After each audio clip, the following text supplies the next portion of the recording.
Le bois, un isolant. C'est la question que je vais vous poser. C'est la seule question que je vais vous poser pour cette petite table ronde avec vous. Loïc Geoffroy, directeur commercial d'Isonat, et Christophe Bossir, directeur commercial Pavatex et aussi vice-président de la CIV. La CIV, c'est quoi? C'est l'association syndicale des industriels d'isolation végétale qui regroupe les principaux fabricants d'isolants à base végétale que sont le chanvre, le lin, le coton, le textile recyclé, la ouate de cellulose et la fibre de bois. Alors là, on va se contenter de la fibre de bois. Alors, je vous laisse la parole. Le bois, c'est un isolant? Ben écoutez, un très bon isolant. C'est vrai que le bois, on le présente souvent dans le bois de construction, dans le bois de chauffage, bois énergie, mais c'est aussi un excellent isolant thermique phonique. Pourquoi? Parce qu'il renferme au sein de sa cavité de l'air qui isole. Ce n'est pas l'air qui entoure la fibre qui fait le pouvoir isolant, c'est surtout le capillaire creux qui est rempli d'air et qui donne ce pouvoir isolant. Alors quand on parle d'isolation, on entend souvent l'isolation par rapport au froid l'hiver, mais on a un produit issu de la matière végétale, le bois, qui permet aussi d'isoler parfaitement contre la surchauffe estivale, contre le bruit, qui est un très bon régulateur hygrothermique, c'est-à-dire qu'il est capable d'emmagasiner temporairement une certaine quantité de vapeur d'eau et de la restituer dans le milieu intérieur lorsque le climat intérieur est trop sec. Au niveau résistance dans le temps, moi, je dirais que la plupart des fabricants qui sont présents au sein de la CIV, par exemple, ont des expériences de plus de 30, 40, voire 80 ans pour certains. Et aussi, au niveau résistance au feu, le bois brûle, mais il a une vitesse de combustion qui permet de protéger le bâtiment par rapport à un incendie. Alors, Monsieur Geoffroy, par rapport aux autres isolants, aux isolants concurrents, qu'on a quand même davantage qu'on connaît mieux en tout cas, dans le monde des journalistes de la construction par exemple. Et qu'est-ce qui fait la différence entre une laine de verre, un panneau polystyrène, du polyuréthane et un panneau de fibre de bois isolant? Alors, comme l'a indiqué Christophe, on a la capacité à fabriquer des panneaux de différentes densités. Et ce qui va vraiment faire la différence entre un isolant biosourcé et un isolant traditionnel, ça va être la durée de vie dans le temps. Isoler un bâtiment aujourd'hui avec une performance, c'est bien. Ce qu'on veut, nous, sur l'isolant fibre de bois, c'est qu'il soit durable dans le temps. Ça veut dire que quand vous parlez de durabilité, c'est quoi? C'est combien? C'est 20, 30, 40 ans? On est sur des durées de vie qui sont supérieures aux isolants traditionnels. On va être sur des durées de vie de 30, 40 ans largement. Ça veut dire que le panneau reste dense, ne se dégrade pas avec le temps? Tout à fait. Et qu'est-ce qui fait cette qualité? On le mélange à quelque chose pour que ça... Parce que on a entendu il y a une dizaine d'années, quand on voyait les premiers isolants biosourcés arriver sur Batimat par exemple, on parlait de liant qui n'était pas toujours, on va dire, écologiquement correct. Ça, c'est des choses, pour qu'un panneau tienne 40 ans, est-ce qu'on met un liant avec? Il y a une notion de base qui est la densité.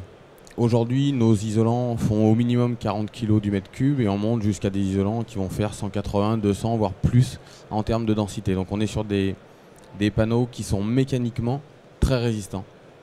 C'est ce qui permet de faire la durabilité des produits.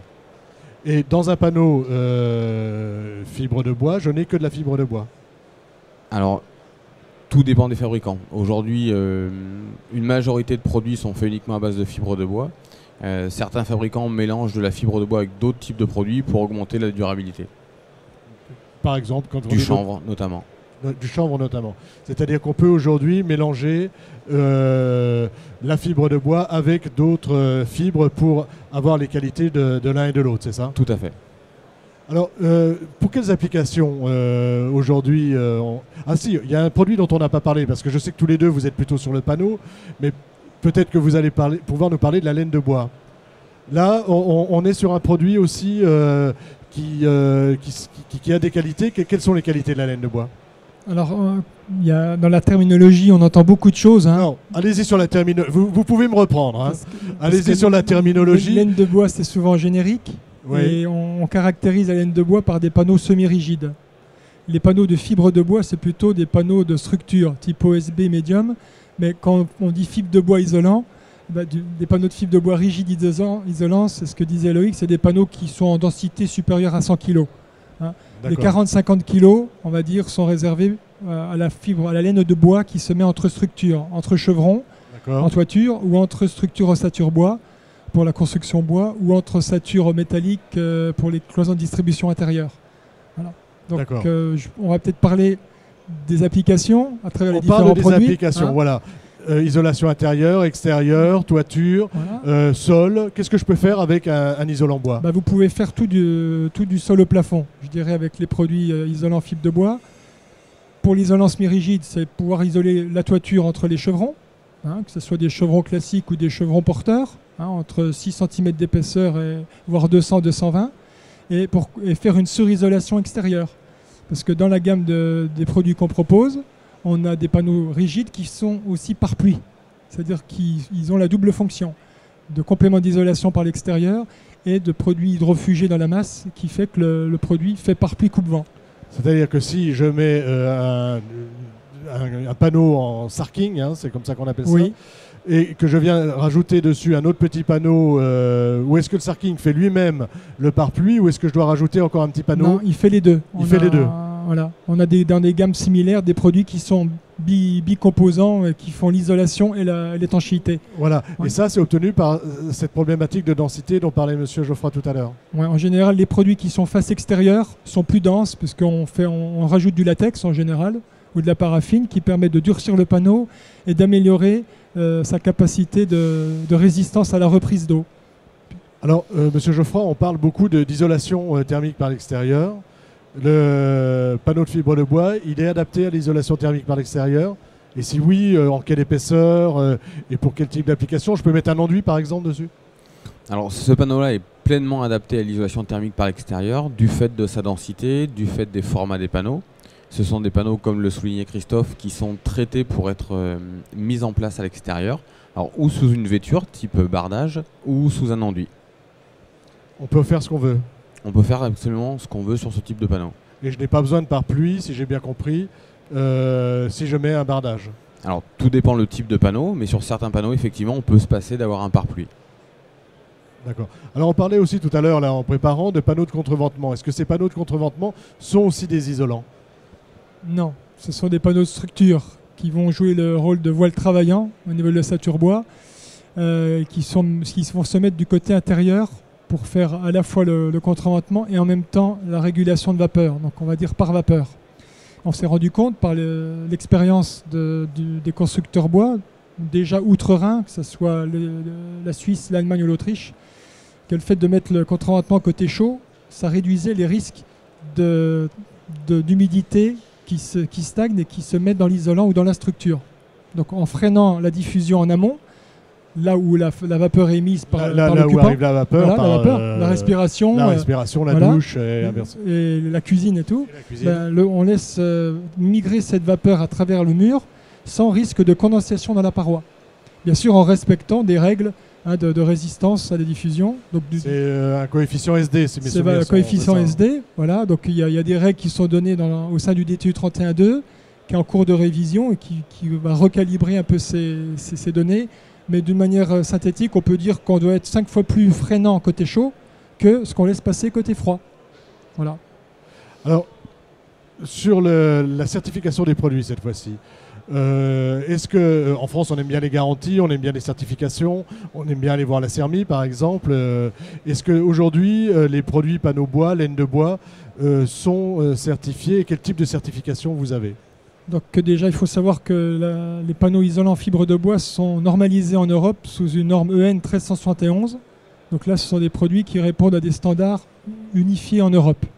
Pour ce qui est du marché français spécifiquement, il y a une démarche volontaire de chaque industriel, qui est d'aller en ACERMI ou en avis technique, chose que nous, chez Pavatex, comme d'ailleurs chez Isonet, on a fait. Et en parlant au nom de la CIV, je peux dire que c'est ce qui a motivé le regroupement de ces industriels pour avancer d'un seul pas vers ces certifications produits. D'accord. Quelque chose sur... Au-delà de la normalisation des produits, c'est une vraie visibilité pour nos produits face aux produits concurrents. Aujourd'hui, les isolants traditionnels et les isolants connus du grand public passent pas cette démarche-là, cette démarche ACERMI. Pour nous, et c'est vrai que ça a été le leitmotiv pour la création de la CIV, c'est d'avoir des isolants bois et biosourcés en général qui soient certifiés. Voilà, c'est le principe. Oui. Alors, autre chose, pour terminer, parce que le temps passe vite déjà, vous êtes tous les deux des industriels et vous avez tous les deux investi dans un outil industriel. Ça veut dire quoi? Ça veut dire que l'isolant bois, c'est un produit qu'on produit localement, avec des bois locaux. Comment ça se passe? Alors racontez-moi tous les deux votre histoire industrielle. Alors pour nous, nous fabriquions des panneaux de laine de bois, donc des panneaux entre 40 et 55 kg du mètre cube. Et pour élargir la gamme et à la demande du marché, nous souhaitions fabriquer des panneaux d'isolation thermique par l'extérieur, donc en fibre de bois rigide. Baignant dans un bassin de fibre de bois, il nous paraissait important d'avoir une usine. Votre bassin, c'est donc Massif Rhône-Alpin, et plus proche de Roanne, notamment dans le 42. Donc l'idée était de monter cette usine sur un axe routier facile d'accès, dans un bassin qui nous permette d'avoir de la fibre de bois très proche, pour avoir une possibilité de fabrication de ces panneaux avec le moins de coûts de transport possible. Par exemple, on est à combien en... L'approvisionnement se fait 40 km autour de l'usine. Alors votre outil industriel, c'est quoi? C'est combien de personnes? C'est combien de surface, de machines? C'est aujourd'hui 5000 m² d'entrepôt, 25 personnes qui travaillent en 3-8, avec une volonté d'avancer sur une quarantaine, voire une soixantaine de salariés dans les 2 ou 3 ans qui viennent. Donc il y a de l'avenir pour l'isolant bois. Enfin, vous y croyez en tout cas. Il y a de l'avenir. De votre côté? Nous, c'est le massif des Vosges que nous avons retenu pour l'implantation de notre nouvelle usine à côté d'Épinal à Golbet. Le fait d'être historiquement suisse, la proximité des Vosges était plutôt rassurante pour nous. Alors moi qui suis jurassien, vous aviez plus près, hein, excusez-moi. Oui, c'est clair, mais là, je ne vais pas rentrer dans la polémique. Il y a eu plusieurs possibilités d'installation sur la France, en sachant que les Vosges, c'est le 3e massif forestier français. Il y a une ressource qui est intéressante parce qu'on utilise du résineux principalement, sous forme de plaquettes, issues de l'épicéa ou du sapin blanc. Et la région Lorraine offrait cette ressource en quantité importante. Et le choix du site de Golbet est intéressant à plusieurs titres. D'une part, il est occupé par un des leaders du papier européen qui est Norske Skog, qui a déjà l'expérience de la transformation et de l'utilisation de la filière bois vosgienne et lorraine. Et la synergie industrielle, c'était de pouvoir profiter de cette installation pour greffer notre société, notre industrie, sur une société qui utilise une ressource bois. Combien de personnes, combien de surface? Alors c'est 50 emplois directs créés, un investissement de 60 millions d'euros, 250 emplois indirects par le système des sous-traitances et des achats, et puis 50 000 tonnes de produits finis par an, ce qui représente à peu près 400 000 m3 annuels de production. Alors, il y a une question que je ne vous ai pas posée qui, en vous écoutant, m'est venue à l'esprit. Hier, on a parlé des ressources bois, de savoir s'il y aurait de la ressource pour tout le monde.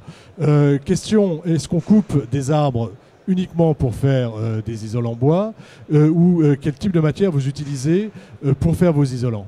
Et ce sera la dernière question. On utilise des plaquettes, c'est-à-dire des connexes de scierie, ce qui est issu des grumes hors écorce.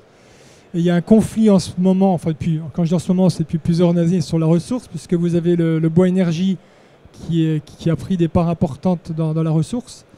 Et puis en utilisant en fait une qualité de bois qui est plutôt réservée à des produits comme les nôtres, ou pour le bois panneau, que sont l'OSB, le panneau de particules, ou le médium. Donc il y a une tension sur le marché, mais c'est européen. Je dirais que c'est pas spécifiquement français. Sur le marché, voilà.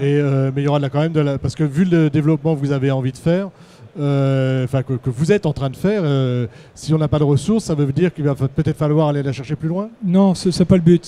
C'est surtout organiser au sein de la filière la manière de travailler le bois. Parce que c'est vrai qu'on est sous label PEFC, Hein, donc ce sont des forêts gérées Oui, tout à fait. durablement. On Donc, reçoit demain voilà, d'ailleurs le président de l'association. les prélèvements sont faits de manière raisonnée, donc il n'y a pas de surexploitation de la forêt. Dans le massif vosgien, par exemple, il y a 50% de bois en plus depuis les années 50 qu'avant-guerre. Donc vous voyez, il y a la croissance du massif est réelle. Est réelle. Une toute petite conclusion, vous avez 15 secondes. Je rebondirai sur ce que disait Christophe. Il n'y a pas d'industrie du bois pour la fabrication des panneaux. Et aujourd'hui, le massif forestier français est géré de façon durable depuis très peu de temps. Donc, à nous, industriels, aux gens du bois de se fédérer, de créer des associations qui permettent d'avoir un massif forestier qui soit géré durablement et sur du long terme. Merci messieurs. Pour cette, vous voyez, finalement, vous aviez peur qu'on ait en un quart d'heure, on ne parle que de ça, on y a réussi. Le temps nous aura manqué. Le temps nous aura manqué. Merci. Merci. Merci.